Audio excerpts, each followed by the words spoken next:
Mais Diomaye estime qu'il reste encore actionnaire et même peut-être majoritaire dans le PASTEF. Oui, moi je n'irai pas jusqu'à lui refuser cela. Je pense qu'il est actionnaire. Peut-être même plus actionnaire que moi qui vient d'arriver dans le PASTEF. Il a beaucoup fait aussi. Je l'ai dit tantôt ici qu'on l'a vu réellement. On l'a vu à l'œuvre dans le PASTEF. C'est quelqu'un qui a beaucoup fait aussi pour le PASTEF. On ne peut pas le nier. Ce n'est pas qu'on n'est pas d'accord avec lui aujourd'hui sur un certain nombre de questions qu'on va renier tout le travail qu'il a fait aussi à l'intérieur du PASTEF. Non, au contraire. Nous pensons que sa place, en réalité, était dans le PASTEF. Et que nous devons tous travailler pour réellement le rayonnement et la pérennité, en vérité, du PASTEF. Malheureusement, les choses sont ce qu'elles sont. Moi, je continue à croire que chacun est libre de se frayer son chemin. Si on a une ambition, on peut pas. Moi-même, je peux avoir une ambition, d'accord. Mais qu'on ne vienne pas pour diviser une dynamique qui est là. Vous pouvez créer votre parti, créer votre truc comme vous le voulez.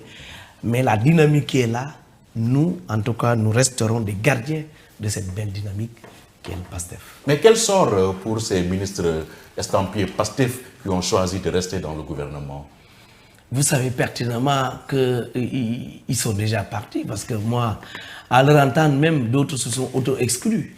Et même ceux qui continueraient, à l'image du président, à se réclamer encore du passé, ça pertinemment. Moi, je reste convaincu qu'ils ne sont plus du parti. Et leur exclusion doit être prononcée par les oui, mais je pense que le moment venu, peut-être que le parti le fera. Je ne peux pas présager sur ce qui va se faire, mais je sais que tôt ou tard, nous y arriverons et que donc ces gens-là devront donc quitter le navire.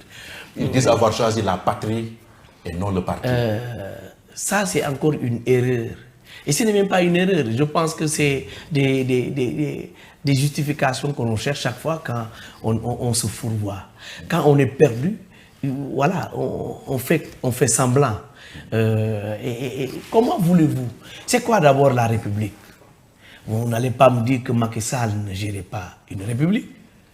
Et pourquoi on ne s'était pas engagé derrière Macky Sall? Ce n'était pas la République. Les mêmes personnes qui évoquent aujourd'hui la République, c'est nous qui la donnons encore la forme. Pourquoi chaque fois quand un régime ou nos régimes arrive, on touche à la Constitution? Abdoulaye Wade, quand il est arrivé en 2001, n'avait pas touché à la Constitution. Macky Sall, en 2013, n'avait pas touché à la Constitution ici. Mais la Constitution n'est pas une réalité immuable. Non, voilà, c'est pourquoi c'est pour dire. Elle doit être dynamique. C'est pour dire que s'adapter au contexte et au temps. C'est pourquoi, exactement. Oui. C'est pourquoi je dis cette République dont il évoque. Quand on arrive, les valeurs pour lesquelles ou qui vous ont porté au pouvoir, ce sont ces valeurs-là que vous imprimez à la République. C'est cela la République. Maintenant, vous ne pouvez pas dire je crois à telle ou telle valeur. Vous y arrivez, vous mettez tout cela de côté, vous dites je crois à la République n'est pas.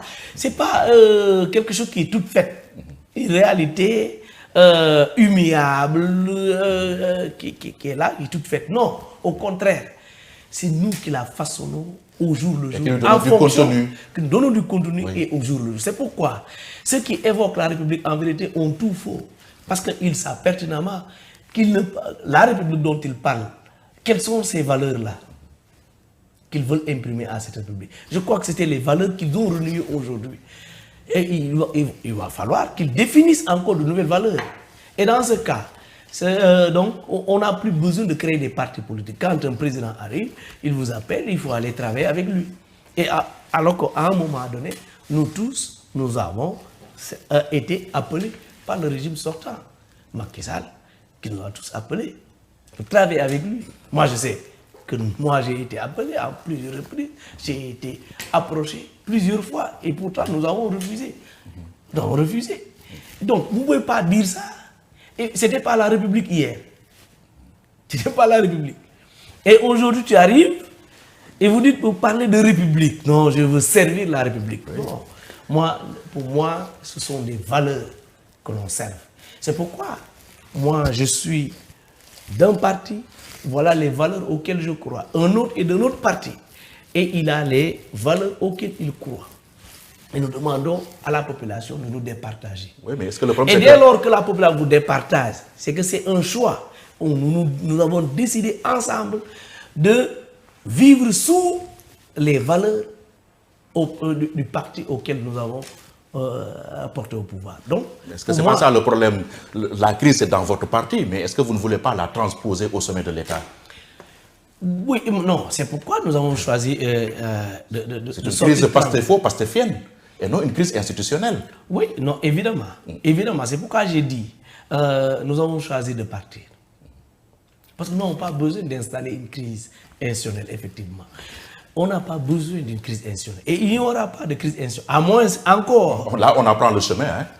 J'ai dit... On va y revenir dans tous les cas, le parti PASTEF travaille à la stabilité du pays. Il ne travaillera jamais à déstabiliser ce pays-là. Maintenant, que d'autres personnes, que d'autres forces, s'ils s'engagent à le faire, maintenant qu'ils l'assument, mais ils trouveront des gens aussi en face. Parce que nous ne sommes pas nés de la dernière pluie. Et les gens le connaissent. Je crois qu'ils n'ont qu'à demander seulement à Macky Sall qui avait tout. Macky Sall avait aussi bien l'appareil politique, il contrôlait l'appareil institutionnel. Aujourd'hui, avec ce que nous voyons, il n'y a ni appareil politique, nous ne contrôlons même pas tout l'appareil institutionnel.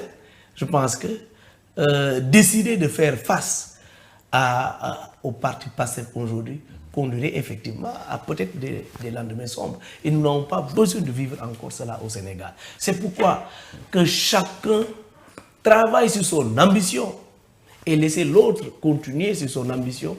Et 2029, les citoyens viendront nous départager. Oui, là, vous agissez comme s'il y avait délit d'ambition à PASTEF. C'est Ousmane Sonko qui doit avoir cette ambition présidentielle. Non, c'est pas ça. Nous avons fait un progrès. Ne devrait pas l'avoir. Mais non, ce n'est pas ça. Ce n'est pas ça. Les gens étaient libres quand on a décidé de renouveler les instances du parti avec le Congrès.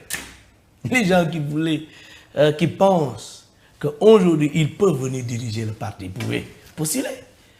Le passé est un parti démocratique. Non, au contraire. Pourquoi ils ne l'ont pas fait?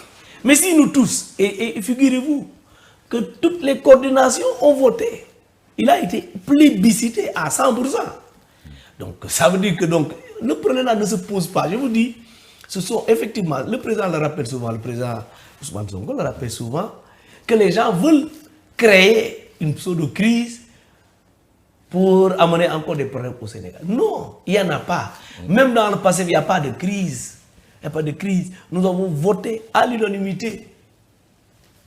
Le président Ousmane Sonko, nous avons voté pour lui et nous avons choisi Ousmane Sonko pour qu'il continue à conduire les destinées du parti. Maintenant, celui qui se réclame du parti n'a qu'à s'aligner. C'est aussi simple que ça. C'est comme de la mathématique. 2 + 2 est égal à 4. C'est aussi simple que ça.